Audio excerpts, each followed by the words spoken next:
যে শীতের মরশুম শুরু, আর এখন হচ্ছে পিঠে পায়েস খাওয়ার দিন, তাই না বলো? সকাল থেকে চালটা ভিজিয়ে রেখেছি, কিন্তু আলসি করে করাই হচ্ছিল না, তো এখন প্রায় রাত হতেই চললো। তো ভাবলাম না বানিয়ে ফেলি। তো চালটা ভিজে গিয়েছে, এটাকে পেস্ট করে নিব মিক্সিতে। পেস্ট করে তারপর পিঠে বানাবো। পিঠে বানিয়ে দুধের মধ্যে আমি ভেজাবো। অনেক ফ্রিজে দুধ জমেছিল না খেতে খেতে, তো এই সব দুধগুলো প্লাস এই যে আজকে আবার দুধ দিয়ে গেছে, এটাও আছে। তো সব দুধটাকে ভালো করে মানে শুকিয়ে ক্ষীর টাইপে করে তার মধ্যে পিঠেগুলো দিব। আর এদিকে দেখো, বিকেলের এখন একটু স্ন্যাক্স টাইম, তো ভাবলাম আজকে একটু পাস্তা নুডলস বানাবো। মানে পাস্তার মধ্যেই নুডলসটাকেও সিদ্ধ করে নেবো। তো আগে একটু পাস্তাটা বয়েল হয়নি, এই যে একটু একটু করে পেস্ট করে নিচ্ছি। এর মধ্যে প্রয়োজন হলে একটু হালকা গরম জল মিলাবো, বাকিটাও করে নিই।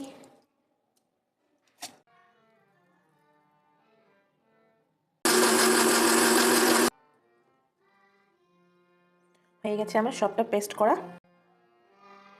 তো এর মধ্যে একটু গরম জল মনে হচ্ছে মিলাতে লাগবে, হালকা, বেশি না।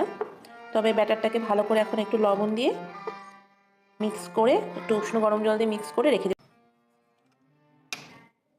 এতটা লবণ লাগবে না, টেস্ট করে আইডিয়া মতন দিয়ে দিই।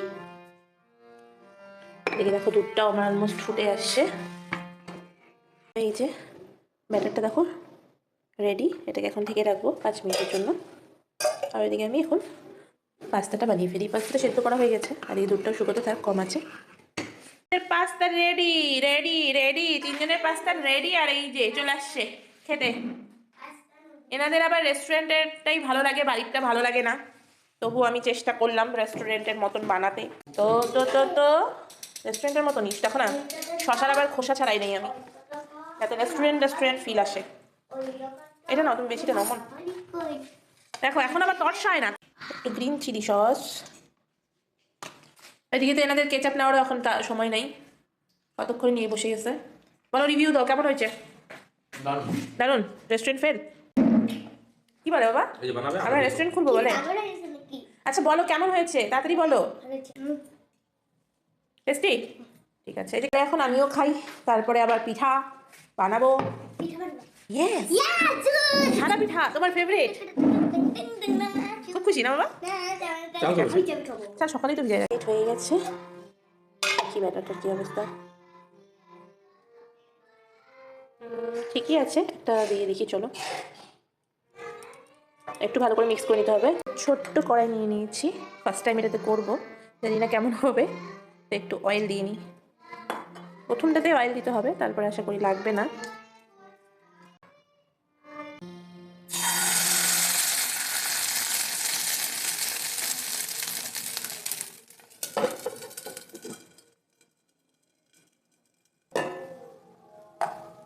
তো এই যে পিঠা বেশ ভালোই হয়েছে, প্রথম তো, কড়াইটাও নতুন। চলো নেক্সট আবার দেখি কেমন হয়।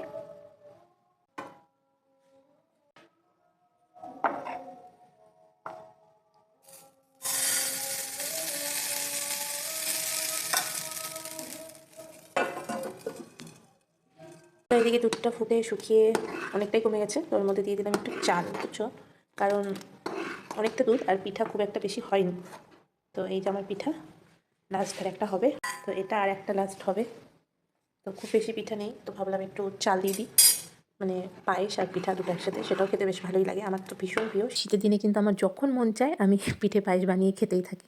সত্যি কারোর উপর ডিপেন্ড করে থাকি না, বা কারোর উপর আশা করেও থাকি না, নিজের যখন মন চায় একটু করে চাল ভিজাই আর বানিয়ে খেয়ে নিই।